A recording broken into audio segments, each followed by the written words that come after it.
What is going on, everyone? Welcome back into another episode of Tuman Talkin Touchdowns. I am your host, Joe Tuman. As always, really enjoyed the first episode of the pod I got to do a few weeks back with Chris Reynolds, previewing the NFL season, talking about maybe some broader topics that apply to the entire league, some big storylines we're looking at. So make sure to check that out if you haven't already. But now with the NFL season only a few weeks away, I wanted to come on here and preview each division and kind of give my predictions, my outlook for each of those teams in each division before the season starts in September. So today, the first division I'm going to look at is the AFC East. And this division is kind of interesting to me because there's kind of two different storylines going on. You have the top of the division with the Bills and the AFC defending champion Patriots, who are both teams that are trying to win a Super Bowl. They think they're some of the best teams in the league. And if you look at their rosters, I mean, it's understandable why they think so. Then you have the bottom half of this division with the Jets and the Dolphins, two teams that at least their fan bases are expecting them to be towards the top of the 2027 draft. They're trying to get a franchise quarterback or at least a franchise player, maybe in Miami, if you think Malik Willis is the guy. But notwithstanding, there's just two completely different things going on in this division. It's not going to be like some of these other divisions we're going to talk about where all four teams really think that they can get the job done. So starting with those two contenders I mentioned in New England and Buffalo, starting with New England, coming off a 14-3 season, AFC Championship, as I mentioned, Super Bowl losers against Seattle, where that was a tough look for them, on a national stage, kind of getting embarrassed by that Seattle defense. Their offensive line kind of crumbled. Drake May had one of his worst games of the season after he had an amazing year two as their franchise quarterback, kind of in the MVP race, things like that. So coming off that, we kind of talked about this in the first episode of the pod with Chris, but kind of want to take a closer look at it today. Just, is this a team that is going to fall victim to the Super Bowl hangover, that curse that has lingered over certain teams in the past? They come so close to getting the job done, but then kind of the emotions of that loss kind of leave them in the dust. We've seen other teams fall victim to that in the past. Is this New England team going to be one of those teams? On the first episode of the pod, me and Chris talked about it. When you look at the past 10 Super Bowl losers, about half of them had a really, really bad season in comparison the year after. Others, like maybe the Chiefs one year, the Bengals the year after they lost Super Bowl, still had really solid playoff seasons the year after. So it's kind of a 50-50 split, at least in the past decade. Now, everyone thinks New England is going to be a team that steps back, and there's some obvious signs. This offseason, constant turmoil. They were in the news for the wrong reasons. The Mike Vrabel, Diana Rossini situation being the main one. You had guys like Stephon Diggs, who's no longer with the team, and also Christian Barmore in the news for the wrong reasons. And then the A.J. Brown saga, all the drama with that. Now, maybe that affects the Eagles more, but you're bringing in a guy who has some drama attached to his name over the past several seasons, if we're being honest. You also have to look at, they went from a fourth-place schedule last year, coming off a really bad season under Gerard Mayo in 2024, to now a first-place schedule. And this division is playing the AFC West and the NFC North, two of the best divisions in football. So the competition's heightened. They're going to have to play Buffalo twice as well. So is this a team that's going to take a step back? Now, the obvious answer, I think, is yes in a way, but the more I really studied this roster, looked at everything they did, looked at their schedule, kind of thought about it, I don't see how this team gets notably worse. And barring injuries, I'm not going to preview this team as if Drake May or A.J. Brown's going to get injured. Just looking at what we have on the field and what's likely to happen, I don't see how this team is taking a dramatic step backward. I think this is a playoff team, and when I really looked at it, I think this is the division winner as well. I thought I was going to pick Buffalo to win this division. That doesn't mean I don't think Buffalo can maybe win the Super Bowl or get to the Super Bowl. I think they're pretty evenly matched. But I do think New England wins this division. I think they go 11-6. I did an exercise where I kind of opened this schedule tool, went through weeks 1 through 18, predicted the record for each team, just kind of based off my own biases, my own opinions, without really deep diving every team. When I did that exercise, I assumed the Buffalo Bills were going to be better than New England this year. I had Bills at 13-4, Patriots at 12-5. But after looking at both rosters, I think there's a good chance both of these teams go 11-6. That's the official prediction I have for both of these teams' records. And I'll talk about the Jets in a bit, but I think it's more likely that Buffalo is more susceptible to an upset loss against the Jets in this division than New England. I think New England has a good shot at going 5-1 in the division. I think Buffalo could go 4-2. I kind of have New England and Buffalo splitting, but I think the Jets have an easier roadmap to beating the Bills in an upset game. Doesn't mean they will. Maybe both teams sweep the Dolphins and Jets. That's very much in play. But I think if there was going to be something that slightly gives one of these teams an advantage over the other, it would be a divisional record, and it would be a divisional upset loss for Buffalo. So I'm going Patriots, first place, 11-6. Buffalo, second place, also with an 11-6 record. So kind of getting into the deep diving on why I think New England is still the best team in this division. I think they just upgraded across the board. I know they went to the Super Bowl. I know they're going to have a tougher time with their schedule this year, but starting off with Rabel, I understand he was in controversy, but they brought back the head coach, the offensive coordinator, and the defensive coordinator. I don't see how that's not an awesome sign for a team that was in the Super Bowl. I mean, you a lot of these Super Bowl hangover teams, and even teams that win the Super Bowl, lose coordinators. They lose key pieces. And while the Patriots might have lost a guy here or there, I think they largely upgraded a lot of these positions and kept all their coaches. I just don't see how this offense hasn't gotten better. You're going to have Drake May, who's coming off one of the most efficient seasons in recent memory as a quarterback. He was connecting with the deep ball at a ridiculously efficient level. And if they brought everybody back, same roster, I would say, yeah, I don't know if he's going to connect with Kayshon Boutte and Mac Hollins at such a crazy efficient clip. Again, that seems a little, unsustainable. They brought in A.J. Brown and Romeo Doubs as their new top two receivers. They got a legitimate ex-receiver in A.J. Brown and a guy in Romeo Doubs that I think, as a Packers fan, I just think constantly shows up in big games. He's a well-rounded, versatile receiver. They can line him up in different places.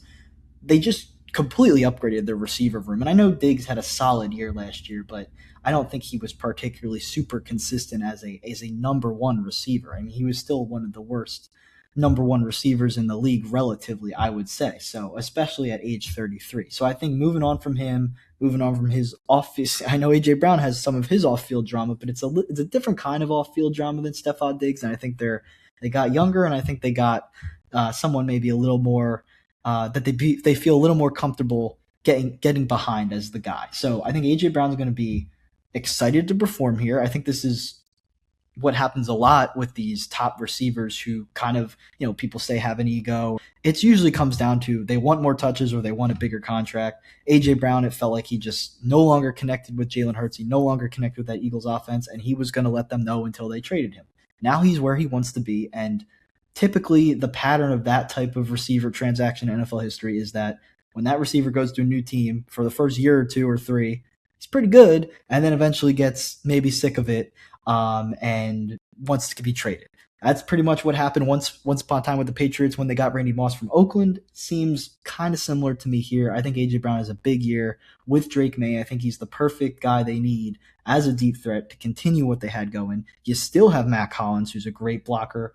6'4" receiver. I think he's still going to play a ton. Kayshon Boutte, if he's your number 3 or number 4 receiver after the year he had, I mean, that's great news for Drake May. And you still have maybe Kyle Williams eventually develops into something. This is one of the deepest receiving. Demario Douglas as well used to be, I think he led them in catches a couple of years ago when they weren't very good. So this is one of the deepest receiving cores in the NFL. You have a quarterback coming off an MVP caliber season. You've re-signed Hunter Henry, who's one of the most well-rounded tight ends in the league. And then crucially, they were really bad in terms of protecting Drake May, especially in the playoffs against tough defenses. But across the board, weak offensive line last year, pretty inconsistent.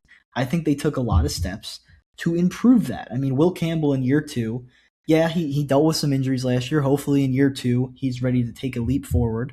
They signed Elijah Vera Tucker from the Jets, and I know he's dealt with a lot of injuries in his career, but if he's right, that's a massive upgrade for them at guard, and he has that positional flexibility that if Will Campbell gets injured again, if Vera Tucker's healthy himself, he could slide over to left tackle and maybe provide some depth there. Jared Wilson, he was a center in college, had to play guard last season as a rookie.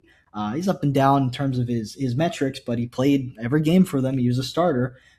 He slides back to center. Maybe he's better there as more natural position. Still have Michael Onwenu, who's one of the most consistent and versatile offensive linemen in the league. He started 4 games at right tackle last year, the rest of them at right guard, and he had an excellent season as a pass blocker, as a run blocker. He was probably their best offensive lineman last year. He's back. And then Morgan Moses, 35 years old, still getting it done at a pretty solid level.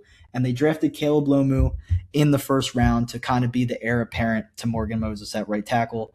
Because at age 35, he only has X amount of years left in the league. So this offensive line, I think, is notably better if they're healthy. I mean, obviously with Vera Tucker and maybe Campbell to a lesser extent, Moses at age 35, there could be some durability concerns there. And if those guys were to miss a lot of time, that's when, they do have decent depth, but at the same time, you're going to take a step back if those guys aren't healthy. But on paper, this is a much upgraded offensive line. And if Drake May was already that efficient last year, if the running backs were already that efficient last year, they should only be maybe not as efficient because they won't be playing as many bad teams, but I think they're more equipped for the big games. Maybe the statistics are going to go down for the offense in terms of just the raw counting numbers. But when it's a big game, I think maybe the stats might go up. I think that it might not be as flashy. Drake May might not come out here with an 113 passer rating to lead the league again. He might not complete 72% of his passes, but I bet he'll show up more in those big games and have a stronger performance.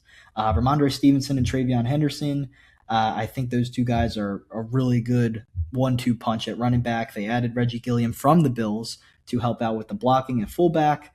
I think this run game is also going to take an improvement. I think Ramondre Stevenson by the end of the year was really hitting his stride.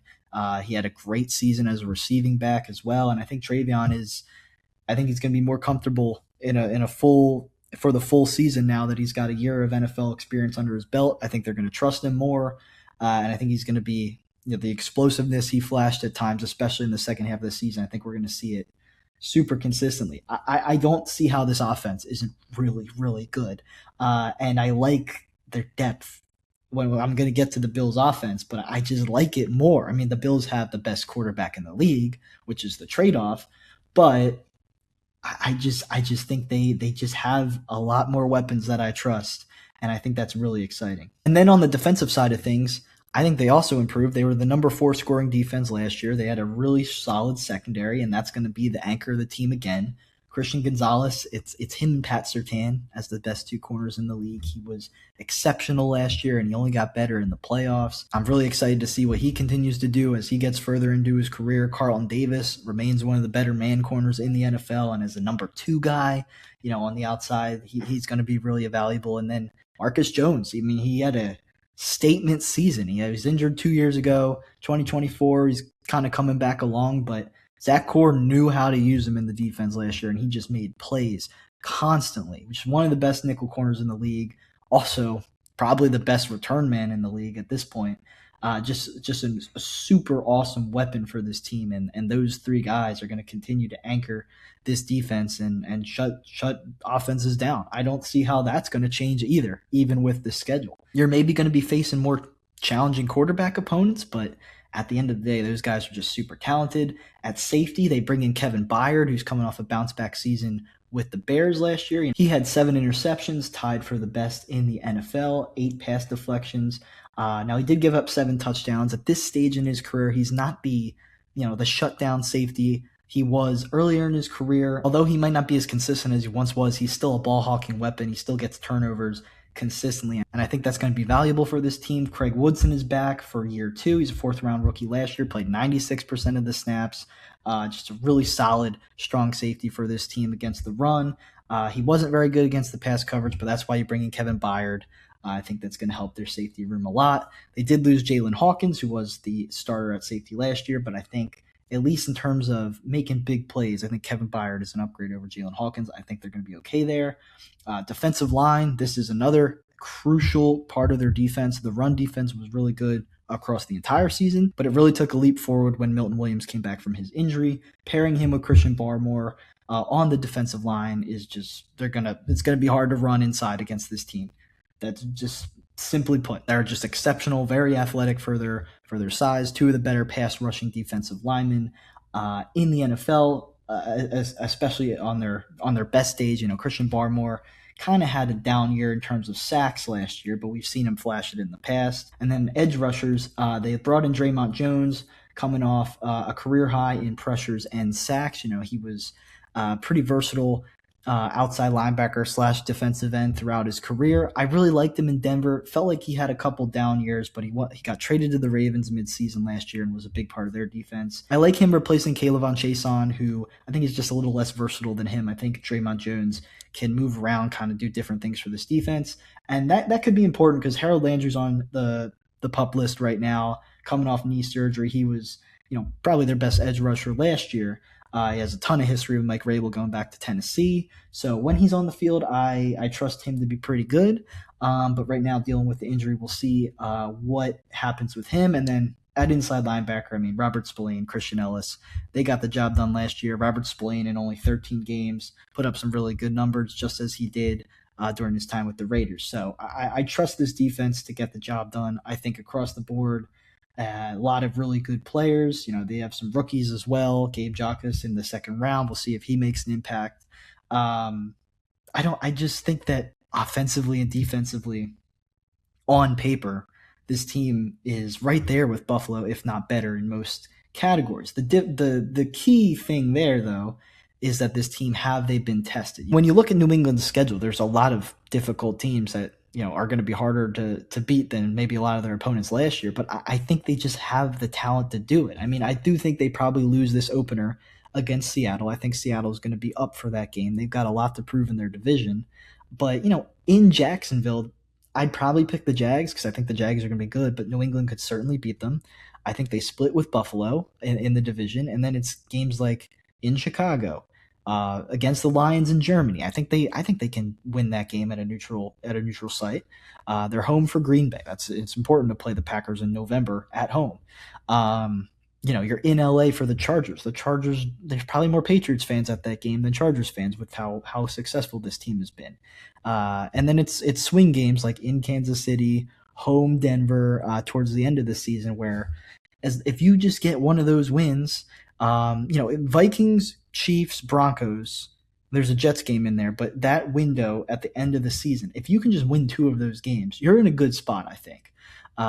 If you can beat two of the four NFC North teams and don't let that division kind of mess up your season, if they can just beat the Packers at home and win in Germany, and then beat the Vikings in primetime at home. I mean, you only have to go on the road for one of those divisional or one of those games against that division. If you're New England, I think this is an 11-win season pretty easily if everything goes right. And that's why I don't think they take a step back. I think they can win this division. I don't think Buffalo has the matchup advantages to sweep them.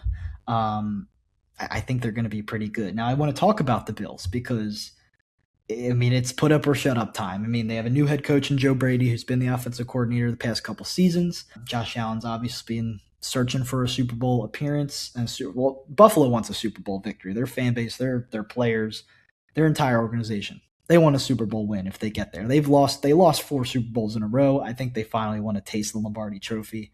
I don't even know if getting to the Super Bowl at this point would be enough for them. Buffalo's obviously coming off a really tough playoff loss to Denver in overtime, and that was just one of not a game Josh Allen's going to want to remember. Like I said before, he's the best quarterback in the league in my opinion, but he just didn't do enough in that playoff game. He had 4 of the team's 5 turnovers were accredited to him, and that's after a season where he was maybe as efficient as ever with only 10 interceptions through all 17 games. So Josh Allen's still the guy, and I think they made some moves to make the offense a little bit better to help him out. But like I said before, I think I just like New England top to bottom a little bit more. You have Joe Brady, as I mentioned, coming in as the OC, and he's obviously been kind of changed the offense to lean on the run a lot more. James Cook, your NFL leader in rushing yards last year, but also just spreading the ball around. They went from a team that really relied on Stephon Diggs for a few years there to giving Josh, kind of like, hey, whoever's open, get it to him. And that's worked at times. It certainly worked in that first season when Joe Brady took over as the offensive coordinator. They went on that big run at the end of the season. I believe that was in 2023, but I think last year they just didn't have the weapons. Now, do they have the weapons this year? Me as a Packers fan, and maybe I'm biased, but I just think DJ Moore is not a true number 1 receiver at this stage in his career. Now, I say that as a guy who watched DJ Moore destroy the Packers in 2 separate games last year, but I think that is more a statement about what the Packers defense was doing to allow the Bears to get back into those games, to rally. I think DJ Moore was pretty inconsistent last year. I mean, DJ Moore's reputation, I don't think most people realize, 2.9 catches per game for him last year, 3 receptions a game as a number one receiver. And I know the Bears spread the ball around, but I just don't think he had it anymore at that level. And they need him to have it at that level as a guy who can stretch the field, make big plays, because that's what this Bills offense lacked from its receivers last year. I'm a big Khalil Shakir guy. He's a great run after the catch guy. He's just a really solid receiver who shows up in big games, but he is not that blazing quick receiver who can get down the field, change the complexion on a game in a single play. They don't have that. Maybe they wanted Keon Coleman to do it. We don't think at this point it's going to be him. Fourth round rookie Skylar Bell. He's supposed to be a bit of a speedster. Maybe he can tap into something. But if DJ Moore's your number one receiver, Khalil Shakir's your number 2, and then the rest of your receiver depth chart is Keon Coleman, Joshua Palmer, and a rookie 4th rounder. I still don't love it. I just don't quite love it. And I'm a little concerned. And if DJ Moore if they were going to miss Shakir or DJ Moore for any extended period of time, I know Josh is great, but I don't know if they could sustain it. I really don't. Now, the good thing is they're going to be able to run the ball probably just as well as they did last year. You know, I don't think James Cook is going to take any sort of step back. Now, they did lose David Edwards, who was a really solid starting left guard for them, but they still have, Dawkins, McGovern, Torrance, who just signed a big extension, and Spencer Brown, all back on the offensive line. Looks like either veteran Austin Corbett or 2022 undrafted rookie Alec Anderson, who did play all 17 games last year, but only made 2 starts. So they either have a veteran or a guy who's been with the team, who's played, just not started, who's going to step into the starting role there. So generally speaking, a lot of continuity there on the offensive line.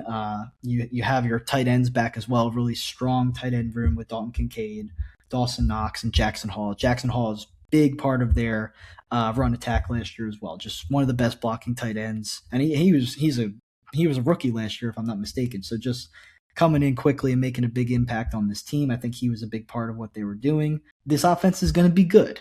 Can it be great? That's what I'm asking, because I think everyone is talking about this Josh Allen almost carry job that they want to see this year. Like, can Josh Allen get them to the Super Bowl? Can they do it?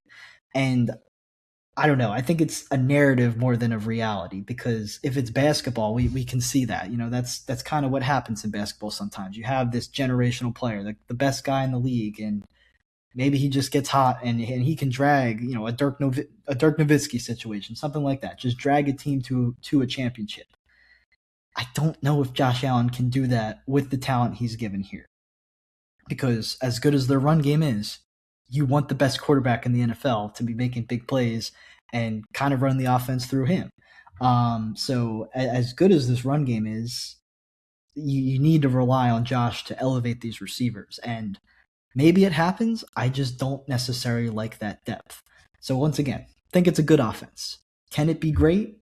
I'm a little skeptical. I think the New England offense can at its best be greater than this Bills offense.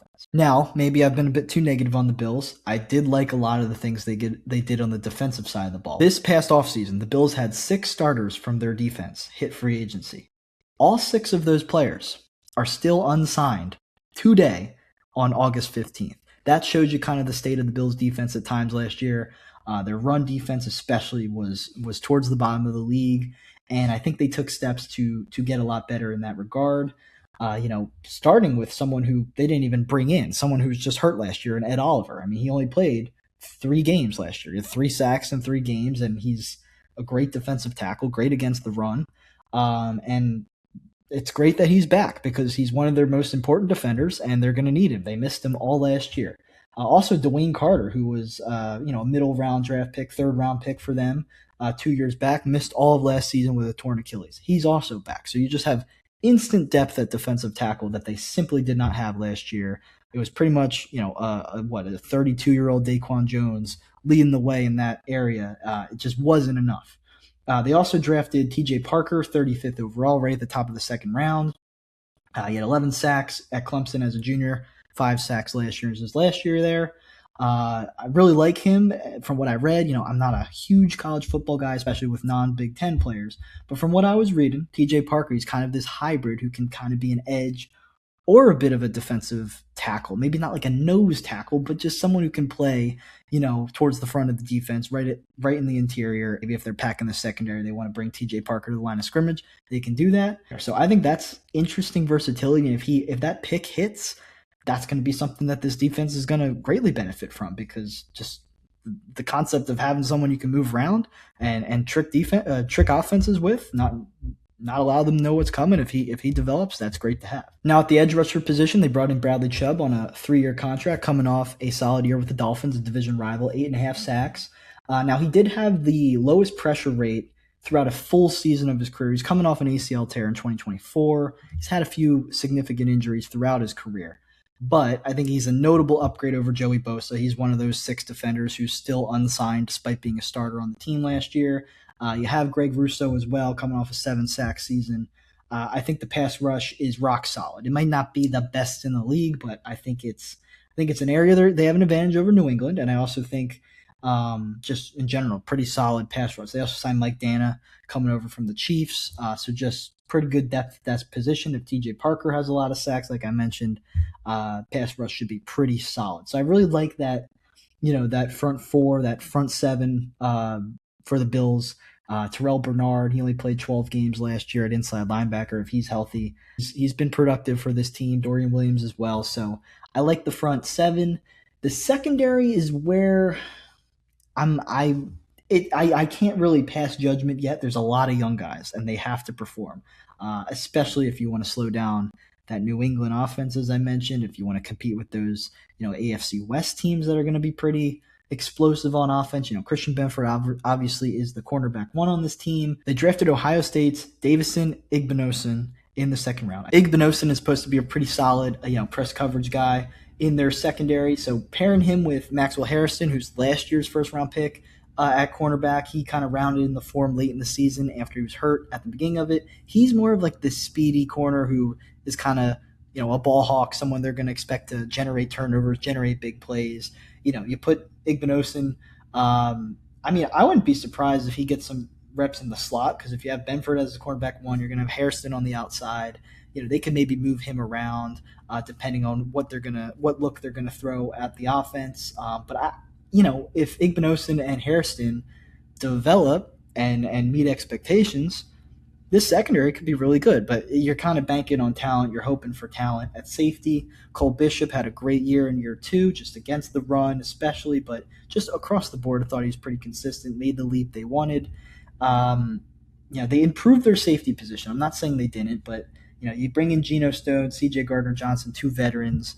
Geno Stone's probably going to start. Didn't have a great year, but he was in Cincinnati, so maybe it's more of a scheme thing. He was very good free safety in Baltimore a few years ago, so maybe if he has the support he needs from their scheme. They brought in Jim Leonard, who was the Broncos' secondary coach, defensive back coach last year, and he was previously the defensive coordinator at the University of Wisconsin. He's kind of a guy who's been in the buzz for defensive coordinator and head coaching jobs for a few seasons now.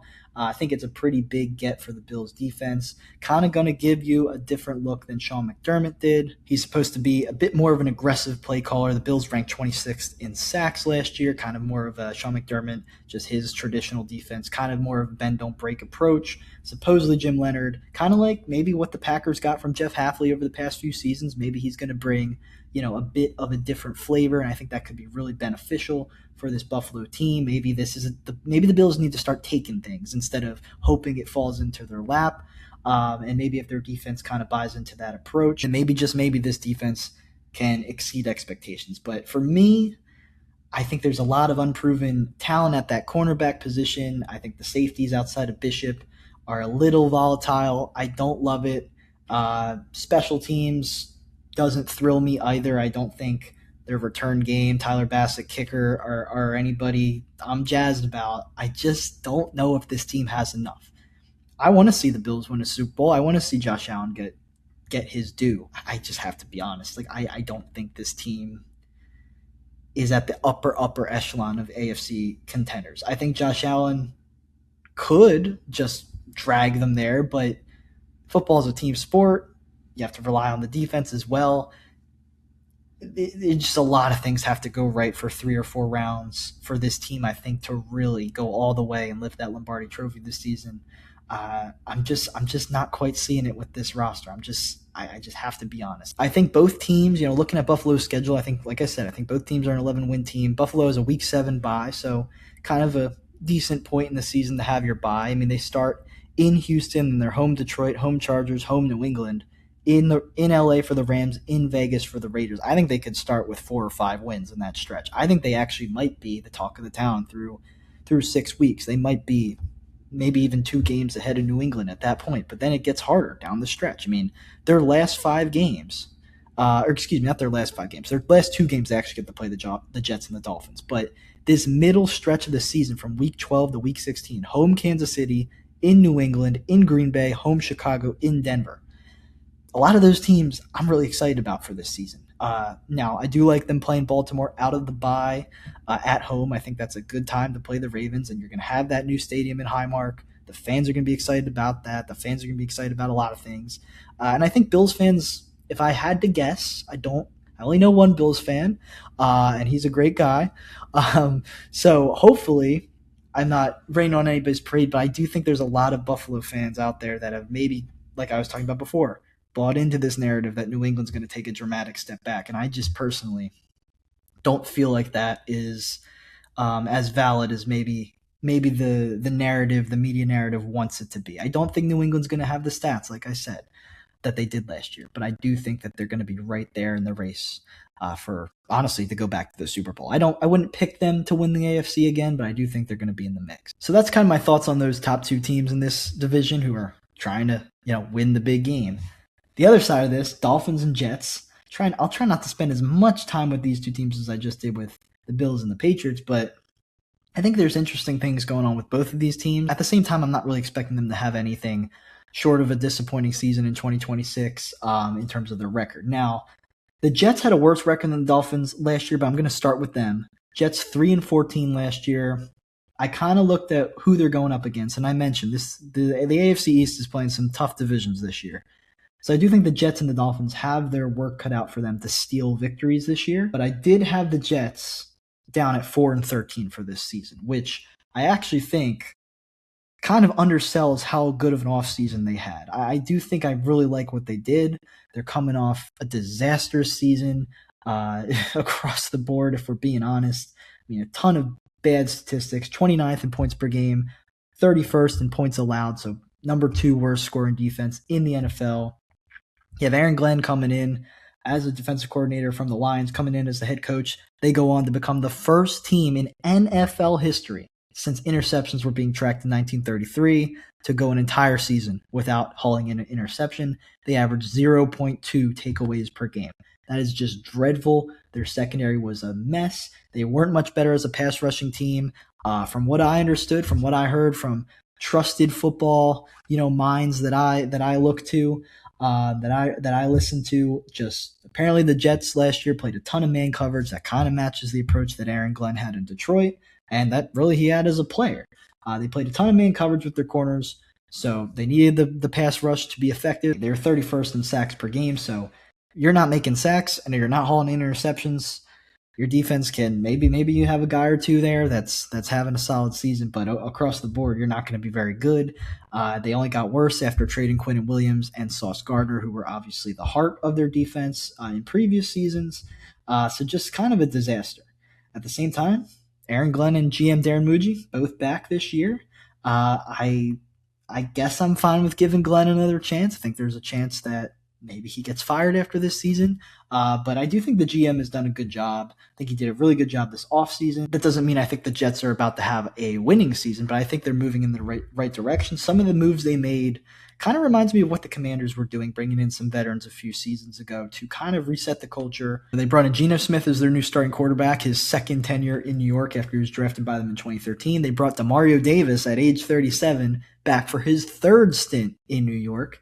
They also brought in Tavondre Sweat, David Onyemata, Minka Fitzpatrick, Dylan Parham, just a lot of good veterans. I'll get into some of them in a moment. Just I like bringing those guys in. I think honestly all of those moves I support it. I mentioned they lost Elijah Vera Tucker. They got rid of Quincy Williams, who a couple seasons ago was pretty good for them.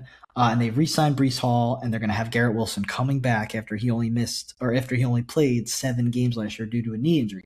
Looking at this offense, they have Frank Reich coming in as the new offensive coordinator, who I think people, are kind of sick of him. But at the same time, I look at Frank Reich and I look at Geno Smith, and I think those two guys are very capable of improving this offense this year. Justin Fields last year, he didn't turn the ball over, so I guess that's something. Geno Smith's going to turn the ball over more than Justin Fields did, but Justin Fields, not a dynamic enough quarterback, even with his running ability, to make much happen. Besides that game against the Steelers in Week 1, I don't think the Jets are really exciting anyone with their offense. I think Geno Smith, coming off a year where he led the NFL in both interceptions thrown and times sacked. He was sacked 55 times through 17 interceptions. Part of that's on him. I think he's going to continue as he gets older, less mobile, to, not have the pocket awareness to get out of some of those sticky situations. He's probably going to keep taking sacks that he shouldn't. But that Raiders offensive line was also dreadful. We've seen a ton of stats with, the run game, but also obviously the fact that they allowed Geno Smith to get sacked 55 times. But you also have to think about that Geno Smith, he was probably already holding onto the ball too long, but then he also, when Brock Bowers wasn't playing, and he was hurt for 2 months last year, had no one to throw to. Now he's got Garrett Wilson. He's got a really solid backfield with good pass-catching backs. They drafted Kenyon Sadiq 16th, Omar Cooper 30th. So they're investing into the offense with their draft picks. I think Geno Smith, if you look at the previous 3 seasons before he was in Las Vegas last year, he had a winning record in 3 straight seasons. He's been a fishy quarterback. Even last season, even with all the turnovers, he threw 19 touchdowns and completed 67% of his passes. I think Geno Smith's going to have a maybe not ginormously better season than he did last year, but I think he's going to be closer to Seattle Geno Smith than a lot of people are giving him credit for. And what I'm trying to say with this is that I think he might play this Jets team out of the race for the number 1 pick. I think Geno Smith is better than a good deal of starting quarterbacks in the NFL still, which seems ridiculous because he had such a terrible season last year. But there's a good 5-6 starting quarterbacks, I think, that I like less than Geno Smith right now. And I think if he plays to his ability that I think he can with this offense, with Garrett Wilson being able to throw the ball to him, with the offensive line that is much better than the Raiders' offensive line he had last year, I think Geno Smith gets this team to, I said 4-13, that's my prediction, but this team could even win a game or 2 more if things go really right. Now, the good thing for Jets fans, maybe they don't come close to that number 1 pick, but they have 3 first-rounders this year because they have the Dallas pick from the Williams trade, they have the Colts pick from the Gardner trade, and they have, of course, their own pick. If the Jets can parlay their own pick and the Colts pick, maybe they trade up in that first round. They can still get the franchise quarterback of the future that they want. Or maybe 4-13, 5-12, maybe that record is still bad enough to get you one of those quarterbacks. Either way, I think the Jets get their franchise quarterback in this 2027 draft, the guy they're going to build around in the future. Then there's the aspect of this offense that was already pretty good last year, and that's the run game. Run attack for the Jets last year ranked 10th in yards and 8th in yards per carry, but yet they ranked only 23rd in rushing touchdowns. That's just comes down to play calling, comes down to talent around those running backs. But I think this season, this run attack is going to be a lot more consistent. Breece Hall re-signed with this team, and he's coming off his first 1,000 rushing yard season. He's still a really solid receiving back. I think Geno Smith on some of those dump-offs is going to get him the ball a lot more this season. And then you factor in Braylon Allen, who only played 4 games last year. I think if he's healthy, he gives them a solid, between the tackle runner who has burst. He's a between the tackle runner, but he's fast when he gets through the hole and is able to break through. I think people are waiting on him to fulfill the potential he had at Wisconsin. I think maybe this year, with the way this offense is set up, he can do it. I like Isaiah Davis as well. He had a really solid year as receiving back when he was given the opportunity last year. I just like the depth. I think they're going to be able to run the ball. They got a really solid offensive line. I mentioned they brought in Parham, who replaces John Simpson, who had 10 penalties. That's ranked 80th out of 81 at the guard position last year. Parham, I think, is an upgrade at that position. But more importantly, Olu Fashanu, Armand Membo as their franchise tackles at the left tackle, right tackle, two guys they spent first rounders on. If those guys take the leap that they can, if they continue to get better, you're going to be able to protect Geno Smith consistently. Joe Tuman at right guard is probably their best and most consistent offensive lineman. He just signed a $66 million extension. I really like him as well. He has been playing out of position after they signed Josh Myers at center 2 years ago, but Tippmann's been a really solid guard. Josh Myers probably the weak point of this offensive line. He's one of the worst centers in the NFL over the past season or two. But across the board, I think this offensive line is pretty solid. It's going to be able to get these guys to run the ball, and like I said, it's going to help Geno Smith stay out of trouble at least a little bit more than he did last year. I mentioned, of course, Garrett coming back from his injury, and he was on pace for 10 touchdowns. That would have been a career high. He was on pace for about 90 catches. He would have had another great season, and I think this could be the year. Maybe he's a little refreshed from missing a lot of the season last year. He's had a long layoff of recovery. I think he could have a really big year. Like fantasy football players, I think you want Garrett Wilson this year. I just think he's going to be an awesome number one receiver. I think people are going to start to get it that he is one of those guys this year. And they drafted Omar Cooper, as I mentioned. He's a really solid all-around receiver at Indiana now. The reports out of the Jets camp in preseason is that Isaiah Williams, who was kind of their slot receiver last year, really great return guy for them. He had 2 punt return touchdowns last season. Supposedly he's ahead of Omar Cooper on the depth chart. And Isaiah Williams had a couple decent games last year. It doesn't surprise me that more of a veteran is getting more playing time. I'm surprised that A.D. Mitchell actually is the one who's supposed to start. I could see a world where Omar Cooper and Isaiah Williams are both starters on this team. A.D. Mitchell, I know he's a good deep threat. He's a physically imposing receiver, but I mean the consistency hasn't been there even after he was traded to the Jets. I mean he got more of an opportunity, but that doesn't super excite me too much. Maybe A.D. Mitchell figures it out this year. Maybe he winds up being the wide receiver 2 on this team. But I'd almost want to see Omar Cooper and Isaiah Williams both get significant playing time rather than A.D. Mitchell, who I think is more of just kind of a one-trick pony from what I've seen so far with his career. Now, at the tight end position, I mean, this goes back to why I think they're going to have a good run game as well, but also I think they're going to have plenty of safety valves for Geno Smith as well. I mean, Kenyon Sadiq as the number 1 tight end, 16th pick in the draft. I mean, he's a super athletic, versatile tight end who's supposed to be, the next big tight end prospect. I mean, that's simple. They're going to expect him to. I mean, he kind of reminds me of Kyle Pitts to a degree from kind of the scouting report I was reading about him, but I don't know. I think Kyle Pitts is a little overhated because I think he's wound up having especially last season, I think he's been pretty solid. And if they can get a similar output from Kenyon Sadiq, I think that's a good thing. I think Mason Taylor had a really solid rookie year. He's more of an inline, do-it-all tight end. I think if that's who your number 2 tight end is of the future, I think that's something really valuable. Not to mention, I like Jeremy Ruckert as well as a blocking tight end. And if Jelani Woods at 6'7" can maybe impact this offense as well with his athleticism, that would be great to see. So I like this tight end room as well. I do like the Jets. A lot of the moves they made on offense. I like even more of the moves they made on defense. Bringing in Tavondre Sweat, who's just one of the most imposing nose tackles in the NFL. I thought he was great for the Titans last year. And that was only in 12 games too. He did have a brief ankle injury last year. I mean, the impact he made on that defense was pretty clear. And to get him in a trade for Jermaine Johnson, I guess the Titans just didn't value, obviously Tavondre Sweat, maybe not the most athletic, quickest defender, but he is a guy who can destroy the run, and plugging him into this defense that really struggled to get stops anywhere last year, I think is going to help. They signed David Onyemata, who at age 33, he's a little older, but played almost 60% of the defensive snaps. I think that's a good defensive tackle to have for your team. Jawan Briggs, 4 sacks as a rookie last year. Another guy who can maybe kind of go between the D and the D tackle position. They can move him around. Harrison Phillips was on the team last year. He's been getting it done for a long time. Love their defensive line, interior depth. And then obviously at edge rusher, they drafted David Bailey 2nd overall. It was kind of him and Arvell Reese. Who are they going to take? Arvell Reese maybe the more versatile player.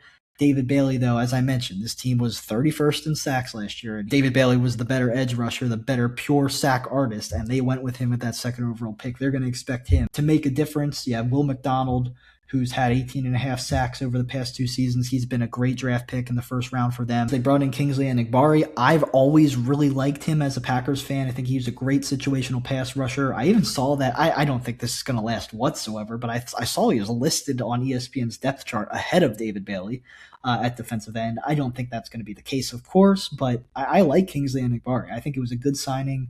Joseph Osai as well from the Bengals, 2 straight seasons with 5.5 sacks.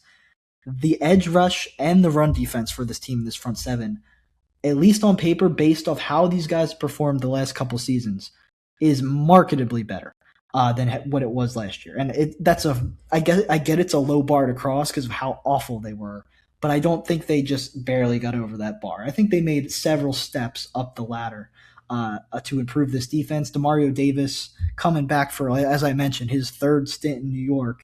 And at age 37, he's dropping off athletically. His pass coverage, not what you wanted to see generally, with allowing 78% completion against him last year, but still a great run stuffer. Played 98% of the snaps at age 36 for the Saints last year. And just a professional in the room who's going to captain the defense, lead the defense. He's been on the team before. He's going to play with pride for this team, and I think he's going to want to make an impact that lasts on these younger guys. Jamie Sherwood back as well after leading the team with tackles. And then Francis Malinoa's brother, Francisco Malinoa, expected to be the other starting linebacker. So we'll see how that goes. Obviously, they couldn't stop the run last year, but maybe Demario Davis in there helps Sherwood play a little better, helps everybody play a little better. I think that was a solid move. The secondary was just, as I mentioned, just brutal last year. But if this pass rush, because I think they're going to play the same type of approach as they did last year, I don't see the scheme changing. They still have Aaron Glenn calling the defense. They drafted D'Angelo Pons out of Indiana, their second Indiana national champion they drafted.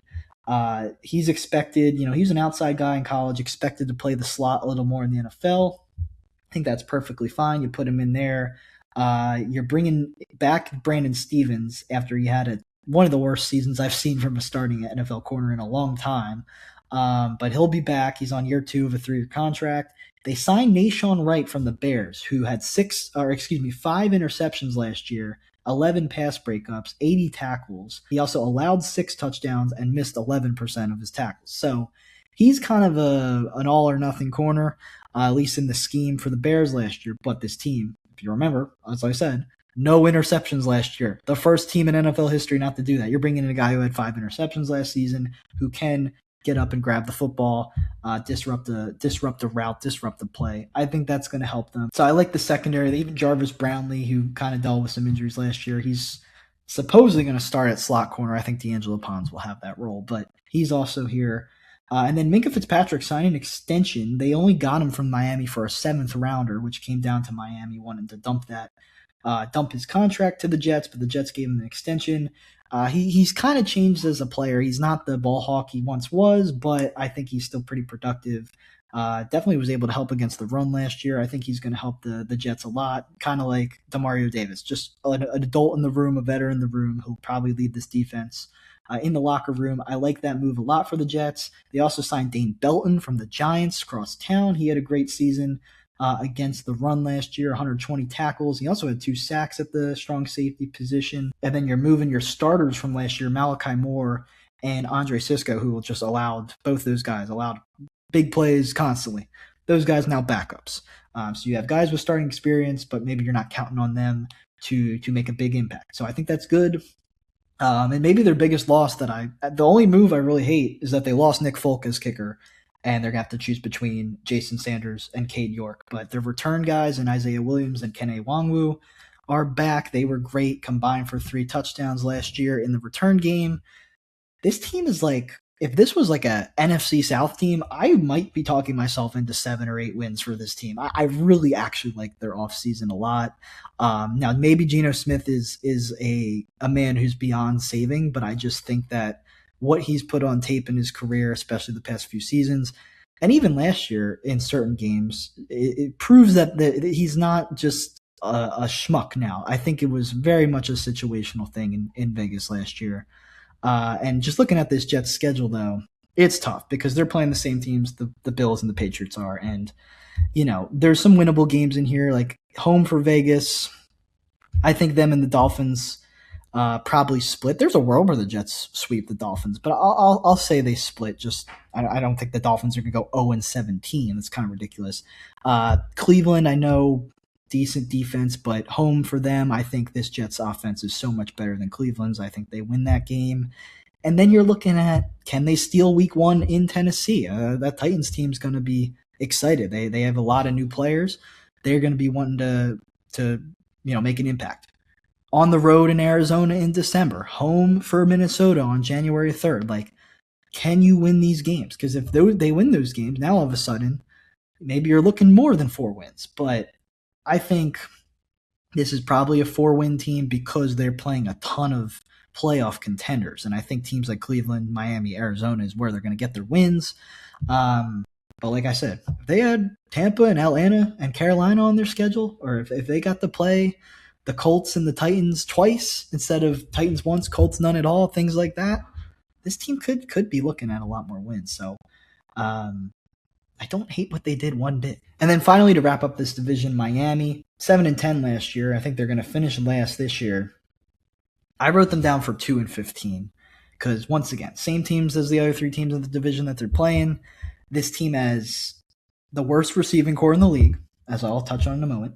They have maybe the worst secondary in the league. So can't throw the ball, can't stop other teams from throwing the ball.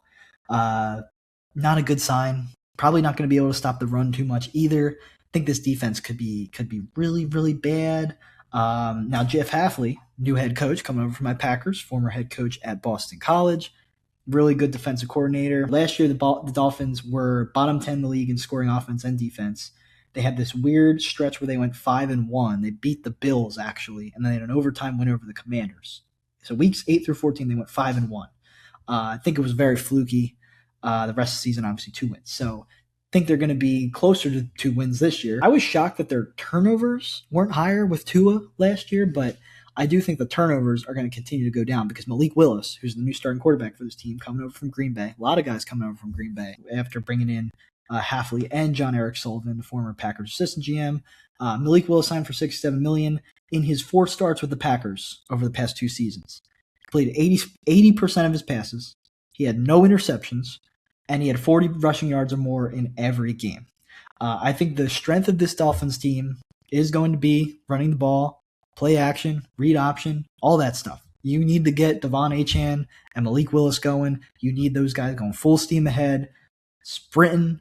You need to block for them. They need to run block like crazy. That's the only way this team's competitive. And I don't think they want to be competitive. I think they want the number 1 pick. And right now, I'd probably say it's them or Arizona. Arizona has to play the 2 best teams in the league in their division. So that's going to hurt them. But the Dolphins are right there with the Cardinals for the worst team in the NFL, in my opinion. Malik Willis, I think he can throw the ball. Like I said, when they scheme it right for him and he has weapons, I think he's proven over the past 2 years he can spread the ball around, make good decisions, and I don't think he's going to turn the ball over a lot. Is he going to complete 80% of his passes with these receivers? Probably not. And it might not even be his fault. I don't see how this offense, in terms of passing, is going to be very good. I think Malik Willis will probably be worse than he was in Green Bay in terms of his statistics. I do hope they give him the second year, unless, of course, they draft like a franchise quarterback with the top 2 pick. If short of that, if they wind up with the 4th or 5th pick, bring Malik Willis back. See if you can maybe elevate him a little more with something closer to what he had in Green Bay. You're bringing in guys from Green Bay who helped build that team up. I imagine they're going to have a similar roster construction approach over the coming years. So maybe give Malik Willis more than 1 year. Maybe he doesn't have a great year, finishes with 17 touchdowns. Maybe his interceptions are at like 10 this year. I don't know. But I would hope they give him more than 1 opportunity to prove himself because this team ain't good enough for anyone to prove themselves, in my opinion. At wide receiver, you have a battle between Jalen Tolbert, who got benched for Ryan Flornay last year as the Cowboys' number 3 receiver. You have Malik Washington, who's their slot guy, who averaged 7 yards per catch and had a 38% success rate last year, or you have Tutu Atwell, who is a deep threat but had 6 catches last year on the Rams. They had no use for him despite how much of a speedster he was. Now, he is a great long deep threat. Like, he's a great deep threat. He had his longest catch by year, 62, 44, 50, 85. Like, he can stretch the field. I don't know if they want Malik Willis slinging it 50 yards down the field very often. So I don't know how useful he's going to be in this offense. I can already see the Green Bay influence because they did the classic Packers. Let's draft 3 receivers in one draft in the middle rounds. They took 2 third-rounders and Caleb Douglas, who had a really nice catch in the preseason game the other night, and Chris Bell. Chris Bell coming off an ACL tear, but they're going to hope that he can kind of elevate into a starting role, maybe even by the end of the year if he's back. Kevin Coleman in the 5th round. Like, you got to hit on one of them. I think Caleb Douglas could easily be the number 1 receiver on this team by the end of the year. There's no way Malik Washington, Jalen Tolbert actually wind up being anything. I'd be very surprised. Tight end, like Greg Dulcich, who had a ton of foot injuries, I believe, flash potential with Denver like 4 years ago. He had a bit of a resurgence for the Dolphins last year, pretty solid in the second half of the year. He's their number 1 tight end, though. I wouldn't describe him as an elite tight end in any way. They've drafted Will Kaczmarek in the 3rd round. He played at Ohio State as a backup to Max Clare, who was also drafted this year. He had 23 catches over 2 seasons at Ohio State. So not exactly Tyler Warren in college, that Will Kaczmarek. We'll see. He could probably be a pretty good blocker. 3rd round pick for him seems kind of optimistic. I'm surprised that's someone they took that high, but I guess it all goes into the type of offense they're building. Offensive line. They took Caden Proctor, 12th overall from Alabama, 6'7", 352 pounds.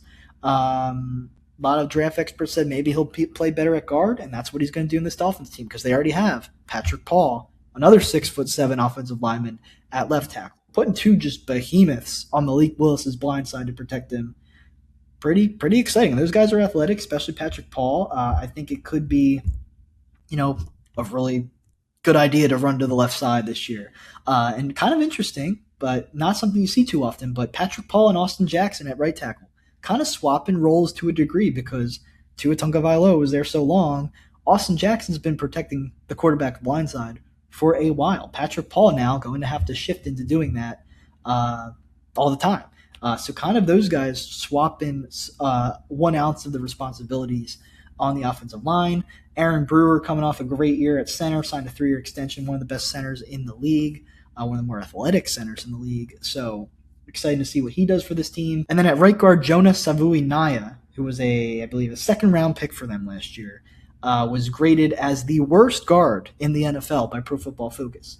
So he'll compete with Jamari Saylor for the right guard job, a clear weak point in this offensive line. But honestly, that line ain't too bad, especially if Proctor hits. I think they're going to be able to run the ball. Like I said, they're going to need to run the ball. Unfortunately, it's not 1960, so I don't think that's going to yield a lot of, winning results, but I do think they're going to have a really good run game.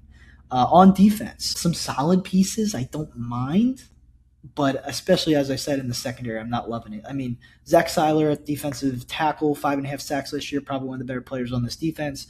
Kenneth Grant at nose tackle, he was a top 15 pick in the draft in 2025 at Michigan. Really good run stuffer.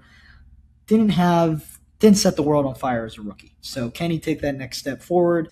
Edge rusher, I mentioned Bradley Chubb now in Buffalo. They have Chop Robinson from Penn State. He's been more of a situational pass rusher his first 2 seasons. Can he step into a starting job? I'm interested to see because he hasn't been super duper productive in the NFL in his first 2 seasons. You have Trey Moore, their 4th-round pick. He's actually projected to be a starter as well, so we'll see if he can step in and be good right away. And then their linebackers, I think, pair pretty well with Jeff Hafley's defense. You think about the way Edgerrin Cooper and Quay Walker and Isaiah McDuffie were versatile in that Green Bay defense, whether they were blitzing, whether they were in coverage. I think they have guys who can do that. I mean, Jordan Brooks was amazing against the run last year, but he also had 3.5 sacks and 3 pass breakups. He ranked 18th in the league for all inside linebackers in pressures. He's coming off a great season, and I think he's going to pair very well with Jeff Hafley.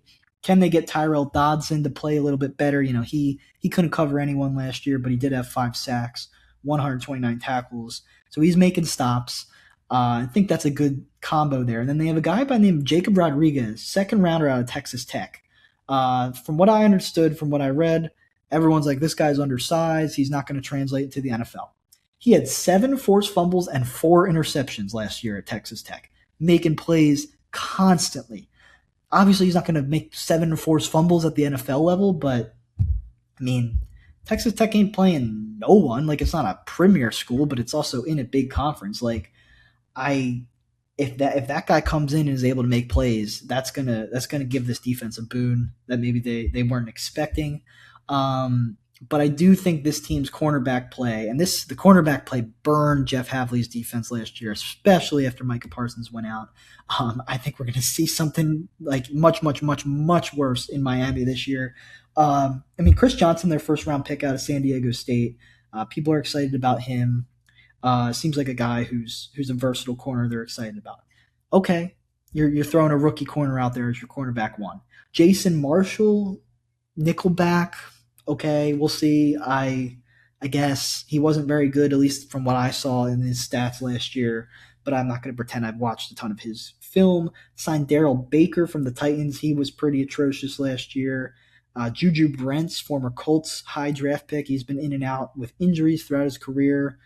Storm Duck, Penn State legend, if you know, you know. He's here. He's coming off a knee injury. And then Ethan Bonner, who's been a core special teamer, kind of rounds out this secondary. You bring in Zane Anderson from Green Bay. You follow Jeff Hafley. He was a special teamer in the Packers. Did not start at safety. Not even really much of a backup safety.